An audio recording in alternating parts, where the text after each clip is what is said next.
Hey everyone, welcome back to Mask Monday. We're going to do part 2 of all the Lord Grimley's Manor masks.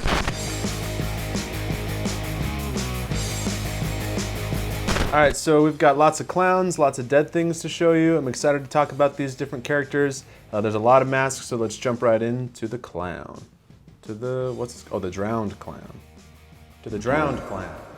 Alright, so this is Vulgaris, the drowned clown. He lives up to his name. He is super vulgar, super gross. There's like this gross green vial, like putrid liquid dripping from all the cracks and stuff in his face. It looks like he got shot in his forehead and you know, it exploded out the back of his head, and there's all this gross like black brain matter exposed.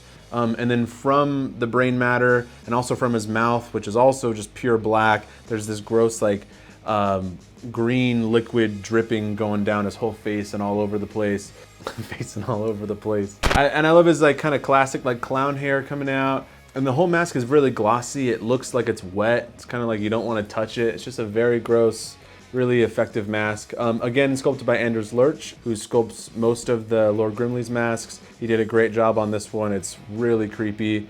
I love the skin tone, and again, I love this like the cracked out look to him. Like it's like almost like he had like porcelain skin and just this gross black like vile guts on the inside. Really effective, really good paint job on this one too. I just like this mask, and it's a favorite of a lot of the people that come in and check out the Lord Grimley's masks. I think that's actually, surprisingly, the only mask that was sculpted by Anders Lurch.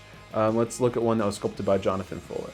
Alright, so this is the Gravedigger. It's sculpted by Jonathan Fuller. He did a really good job with it. I love all these like gross boils and stuff all over his face, as well as this like giant lump boil on his forehead there. And he has this like really shriveled up mouth, and then out of his mouth is coming this like really light yellow, shiny liquid. It's really nasty. He has like kind of a witch nose, and I like this like sparse like long hair that they put on him.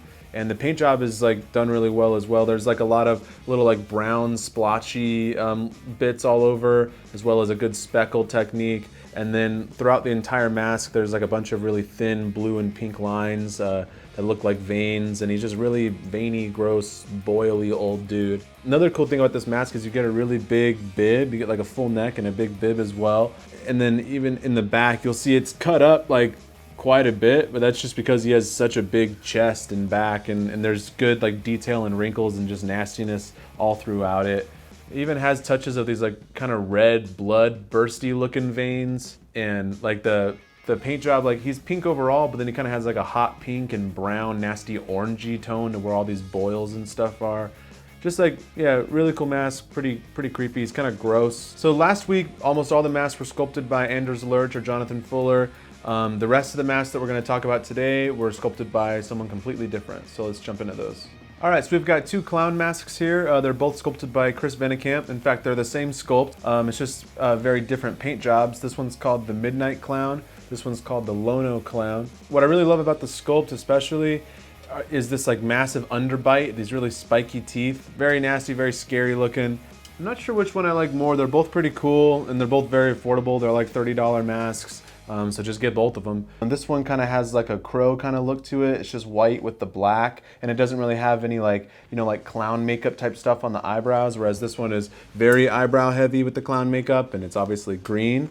Another cool thing about the paint job on the Lono Clown are these like faint black veins that are on the ears and like the top of the head. They're half masks, so they're really affordable. They make really cool display masks and also comfortable to wear. Let's look at a couple more half masks that Chris sculpted. So as I said, these are both sculpted by Chris Vennekamp as well. Once again, same sculpt, just different colorway.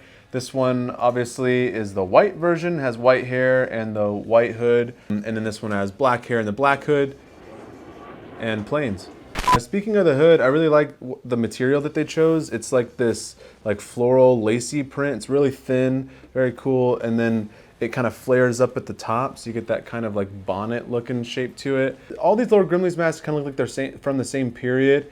They're called Lord Grimley's Minions, and I think it's cool that they're not based off of like movie characters or anything. They're just Lord Grimley's characters, and you could almost like make a movie out of like all these characters. I don't know if you would choose black or white lace, maybe it'd be 2 different points in the same movie. Again, they're making 2 masks out of the same sculpt and to great effect, doing a good job at it. I love like the texture, the skin texture to these masks. They're really like kind of rotted and nasty. It's supposed to, you know, like kind of, I'm not even sure they're supposed to be like witches. They're more like ghosts, but they're like zombie ghost ladies. I don't know, it's just cool characters and I enjoy them. So I got one more mask to show you, also sculpted by Chris, and it's definitely a witch.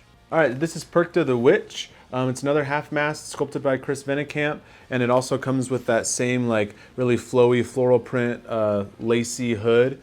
The sculpt is amazing. This like shape to this nose, the overall profile is just so cool. That huge chin and the huge nose with the mouth like sunken into the middle of it. Really big lower lip, almost no upper lip, and just those like 3 lone nasty looking teeth. The paint job is also really effective. It's like a dark orangey skin tone, and then like a dark pink upspray gives it that definition, and then just a little bit of a rub out here and there for the details. And then one thing I really like about it too is there's no pupils. She just has these 2 like dead eyes. And I love the hair on this one too. It's like this dark gray silver. She just looks like she's gonna cook up Hansel and Gretel any minute now.